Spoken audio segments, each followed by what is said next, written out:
Level 1. The Border Runner. You're 19. You stand outside a pachinko parlor in Kabukicho at 2 in the morning, waiting for a man you've never met. He's 40 minutes late. Your phone vibrates. Blue van, 10 minutes.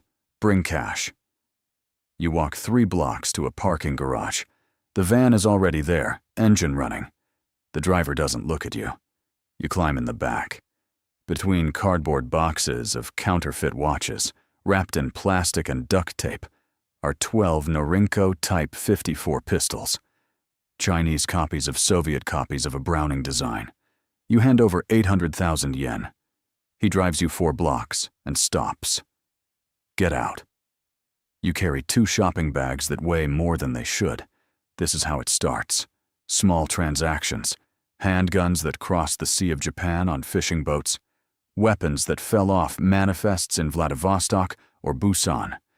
You're not moving military hardware. Not yet. You're a border runner. The bottom of a supply chain that feeds up into something much larger. You don't know the seller's real name. You don't know where the guns came from before the boat. You know enough to move product, and not enough to be valuable to the police. The next morning, you meet your buyer in a family restaurant in Shinjuku. He's a mid-level Yakuza financier who needs untraceable weapons for debt collection. He doesn't ask questions. You don't volunteer answers. He pays 120,000 yen per gun. You've just made 640,000 yen in 16 hours. You'll do it again next month. Level 2. The conflict zone supplier. You're in Mombasa, not the tourist part. The old port where container manifests are negotiable and customs inspectors earn $400 a month. You're 26 now. You've moved past handguns. You're here to arrange a shipment of 200 AK pattern rifles, Romanian PSLs, Bulgarian arsenals, whatever's available, to South Sudan. Your buyer is a rebel commander who controls 3 counties and needs to arm a militia expansion. He's not ideological, he's territorial. He pays in whatever he controls: timber concessions, mining rights, sometimes cash from UN food aid he's diverted and sold. You work with a broker in Nairobi who knows a shipping agent in Dar es Salaam. The rifles start in Ukraine, legally purchased as deactivated collector's items by a Polish trading company that exists only on paper. They're loaded onto a container marked agricultural machinery and routed through 3 ports. At each port, a customs official gets an envelope. The container is never opened for inspection. It arrives in Mombasa. You arrange overland transport to the Sudanese border. Trucks that move at night on roads that don't appear on maps. The weapons are hidden under sacks of maize and powdered milk. Real humanitarian supplies that provide cover and confuse checkpoints. Your cut is $35 per rifle. $7,000 for 1 shipment. You'll arrange 4 this year. You're no longer anonymous. People know your name in certain circles. That makes you valuable. It also makes you a target. Level 3. The document specialist. You're in a Vienna office building, 4th floor, running a consulting firm that advises on international trade compliance. You're 31. You don't touch weapons anymore. You touch paperwork. Your specialty is end-user certificates, the documents that certify where weapons are going and who will use them. Governments require these for legal arms exports. You produce them for illegal ones. You work with a network of corrupt officials in 8 countries, a mid-level bureaucrat in a Ministry of Defense in Chad, a deputy director in Uganda's Arms Import Authority, a retired colonel in Bulgaria who still has ministry stamps and signature authority. They provide authentic government documents certifying that their country is the final destination for a weapons shipment. You pay them $15,000 to $40,000 per certificate, depending on the shipment size and the official's risk exposure. The weapons never go to these countries. They're transshipped. A cargo plane lands in N'Djamena with Crates marked for the Chadian military. It refuels. The crates are transferred to a smaller plane. That plane flies to a rebel-held airstrip in eastern Congo. The certificates were real. The stamps were real. The destinations were lies. You also create shell companies, registration in Cyprus or Panama or the Seychelles. A company exists for 6 months, arranges one shipment, then dissolves. No employees, no office, just a bank account and a registered agent who doesn't ask questions. You charge 12% of the shipment value for your services. A $2 million shipment earns you $240,000. You operate entirely legally within Vienna. Your firm pays taxes. You have a business license. You've never been charged with a crime. Level 4. The Logistics Coordinator. You're in Sharjah, United Arab Emirates. You're standing in a cargo warehouse at 3 in the morning, watching a forklift load wooden crates onto pallets. The crates are marked machine parts in English and Arabic. Inside are 900 AKM rifles, 80 PKM machine guns, 40 RPG, 7 launchers, and 12,000 rounds of ammunition. You're 36. You coordinate the actual movement of large shipments, not the sales, not the paperwork. The physical logistics of getting military weapons from legal manufacturers to illegal buyers. This shipment started in Bosnia. A state-owned factory sold them legally to a Cypriot trading company with an end-user certificate for Burkina Faso. The weapons were trucked to a Croatian port and loaded onto a cargo ship. The ship sailed to Fujairah. The container was offloaded and trucked here to Sharjah, a free trade zone where goods can be stored and re-exported with minimal scrutiny. Tomorrow, the crates will be loaded onto an Ilyushin Il-76 cargo plane. The plane is registered in Kazakhstan, leased by a Ukrainian shell company, and operated by a Moldovan crew. It will fly to Khartoum. In Khartoum, the cargo will be transferred to trucks owned by a Sudanese general who's supplying both sides of a regional conflict. He pays in cash and gold. Your fee is $180,000, paid into an account in Dubai. You manage 4 to 6 shipments like this per year. You know the airports where officials don't inspect cargo.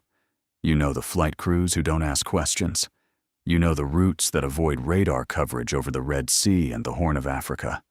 You sleep 4 hours a night. You've been detained twice and released twice. You've never been prosecuted. Level 5. The Warlords Quartermaster. You're in Goma, Democratic Republic of Congo. You're sitting in a villa that overlooks Lake Kivu, drinking Primus beer with a man who controls 6,000 armed fighters.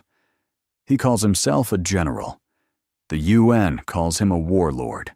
He controls coltan mines, timber forests, and 3 illegal border crossings. He needs weapons. Not 200 rifles, 2,000 rifles. Plus heavy machine guns, plus mortars, plus anti-aircraft guns to shoot down the government helicopters that strafe his positions. You're 42. You're his quartermaster. You've been sourcing his weapons for 3 years. You work with suppliers in 5 countries. You arrange shipments through Libya, South Sudan, and Uganda. Some weapons come from Gaddafi's old stockpiles, looted after 2011 and smuggled south through Chad. Some come from corrupt Ugandan military officers who divert supplies and sell them across the border. Some come from Sudan, Chinese-made weapons that arrived legally in Khartoum and left illegally for Congo. You don't pay cash anymore. The general pays in mining concessions. Your supplier takes a percentage of coltan extracted from territories the general controls. The coltan is smuggled into Rwanda, sold to Chinese traders, refined, and ends up in smartphones and laptops. Your fee is a $50,000 monthly retainer, plus 8% of each shipment's value. Last year, you earned $1.7 million. You live between Kampala and Nairobi. You have 4 passports. You own property in Uganda and South Africa. You have 3 armed bodyguards who sleep in shifts. Twice, rival warlords have tried to kill you. Once, Congolese intelligence tried to arrest you. You crossed into Uganda before they reached your hotel. You're aware this won't last forever. But you've already moved $4 million offshore. Level 6. The gray market broker. You're in Moscow. You're in a restaurant 3 blocks from the Kremlin, sitting across from a former FSB officer who now runs a private security company. You're 47. You've moved up. You no longer deal with warlords directly. You broker deals between state actors and non-state actors. You operate in the gray market, the space where governments use illegal arms trafficking to achieve foreign policy goals without direct attribution. Your current deal involves 12,000 Kalashnikov rifles and 4 million rounds of ammunition. The buyer is a Syrian rebel faction that opposes both Assad and ISIS. The seller is a Ukrainian oligarch who controls several factories that produce Soviet-compatible weapons and ammunition. The money comes from a Gulf state that wants to influence the Syrian conflict, but can't be seen arming Sunni militias directly. Your role is to structure the deal so that no party's involvement is traceable. The weapons will be manufactured in Ukraine with altered serial numbers. They'll be flown to Jordan on a Belarusian cargo plane leased by a shell company in Montenegro. In Jordan, they'll be trucked to the Syrian border and handed over to CIA-vetted intermediaries who will distribute them. The Gulf state pays $18 million into an account in Liechtenstein. The Ukrainian oligarch receives $14 million. You keep $2.4 million. The CIA knows about this deal and doesn't interfere. They're running their own version of the same operation. You've done 3 deals like this in the past 2 years. 1 in Yemen, 1 in Libya, 1 in Syria. You operate with the implicit protection of intelligence services that find you useful. You meet with diplomats who will never acknowledge the meetings. You're untouchable until you're not. You know people who got too visible. They're in prison now or dead. You stay quiet. You stay useful. Level 7. The network architect. You're in Dubai. You're sitting in an office in the Jumeirah Lakes Towers district, reviewing contracts for a mining operation in Mozambique, a shipping company in Liberia, and an airline in the Democratic Republic of Congo.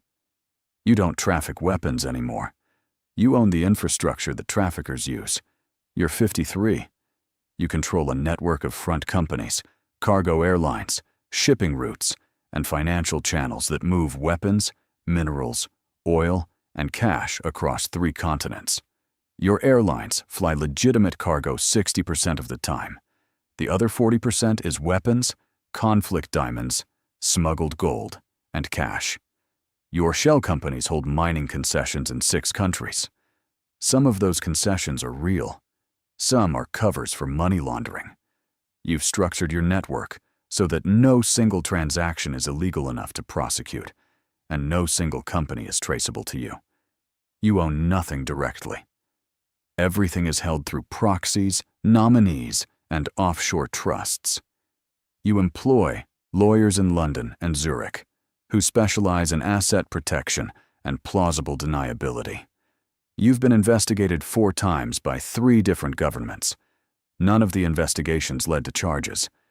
Your network generates $60 to $80 million per year. You take 25 to 30% depending on the deal. You live in Dubai, Monaco, and Cape Town. You have diplomatic connections in a dozen countries. You fund political campaigns.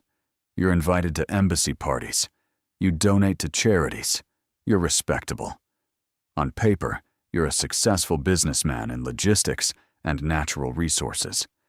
In practice, you enable some of the deadliest conflicts in the world. You sleep fine.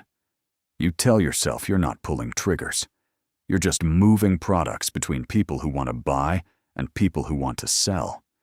You've insulated yourself so thoroughly that even if one part of the network collapses, you'll never be connected to it. You've already prepared your exit. 3 offshore accounts, 2 foreign residencies, 1 final deal that will let you retire entirely. Level 8. The state sponsor. You're not in an office. You're in a government building in a capital city that won't be named. You're a deputy minister. You're 59. You've spent 30 years in intelligence services, military procurement, and now in a role that officially oversees defense exports. Unofficially, you run a state-sponsored arms trafficking operation. Your government has foreign policy goals that can't be achieved through diplomacy or acknowledged military intervention. So you use proxies, militias, rebel groups, warlords. You supply them with weapons, not through official channels, through networks like the one you've just read about. You have a budget that doesn't appear in any public document. It's funded through skimmed defense contracts, diverted foreign aid, and state-owned enterprises that operate in conflict zones. You authorize the sale of weapons from military stockpiles to shell companies. You issue the end-user certificates that you know are fraudulent. You coordinate with intelligence agencies in allied countries to move shipments through their territory.